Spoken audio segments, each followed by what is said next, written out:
الحمد لله رب العالمين الصلاة والسلام على خاتم النبيين وعلى آله وصحبه أجمعين أما بعد فأعوذ بالله من الشيطان الرجيم بسم الله الرحمن الرحيم قال الله تعالى في سورة الأنعام وَإِذَا رَأَيْتَ الَّذِينَ يَخُوضُونَ فِي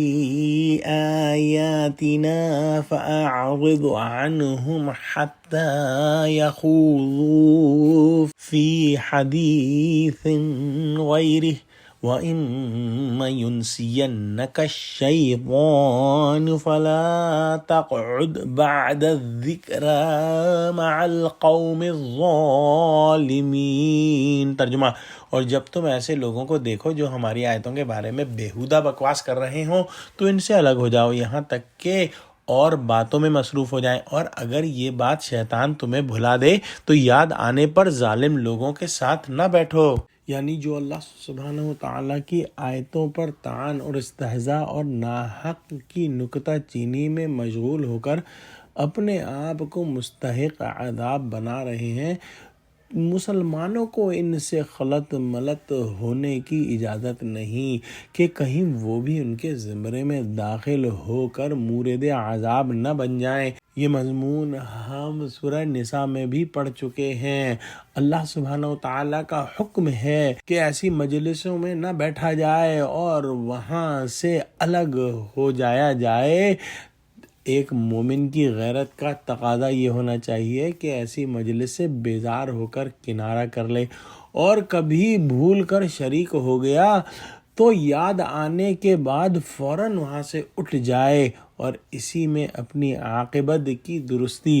دین کی سلامتی اور طعن و استہزاء کرنے والوں کے لیے عملی نصیحت اور تنبیہ ہے کہ شاید کسی کو اس بات کا اندازہ ہو اس محفل میں کہ ہمارے بیجا استہزاء اور گناہ کی باتوں کی وجہ سے یہ شخص یہاں سے اٹھ کر چلا گیا تو شاید ان کو بھی ہدایت ہو جائے۔ اگلی آیت میں ارشاد فرمایا وَمَا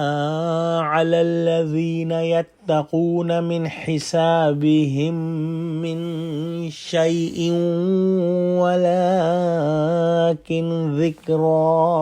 لَعَلَّهُمْ يَتَّقُونَ۔ ترجمہ: اور پرہیزگاروں پر ان لوگوں کے حساب کی کچھ بھی جواب دہی نہیں، ہاں نصیحت، تاکہ وہ بھی پرہیزگار ہوں۔ اگر اہل کفر سے مسلمان بالکل ہی دور رہیں تو ان کو حق بات کیسے پہنچائی جائے گی، اور نصیحت اور ان کے ساتھ جو ایک موعظہ ہے اس کا راستہ کیسے نکالا جائے گا؟ اس کے لیے ملنے کی ضرورت ہوتی ہے، اور اس اشکال کو جواب دیتے ہوئے اللہ سبحانہ وتعالیٰ نے یہ آیت ہم کو عطا فرمائی کہ اور جو لوگ احتیاط کرتے ہیں ان پر ظالموں کے حساب میں سے کچھ بھی نہیں ہے، لیکن نصیحت ہے تاکہ وہ ڈرنے لگیں۔ لہذا اگر دینی یا دنیاوی ضرورت سے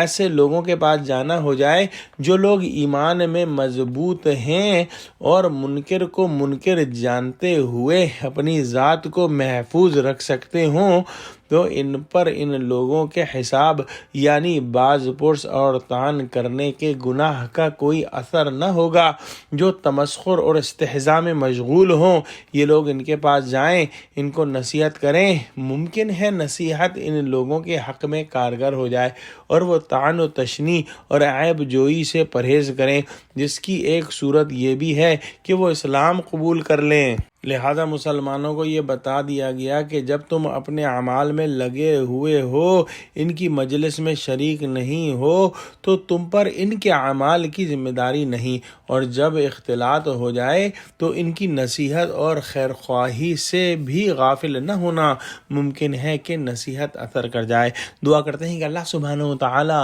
ہم کو قرآن کا فہم عطا فرما اور ہم سے دین کی تبلیغ کا کام لے لے، آمین۔ وآخر دعوانا الحمد للہ رب العالمین۔ السلام علیکم ورحمۃ اللہ وبرکاتہ۔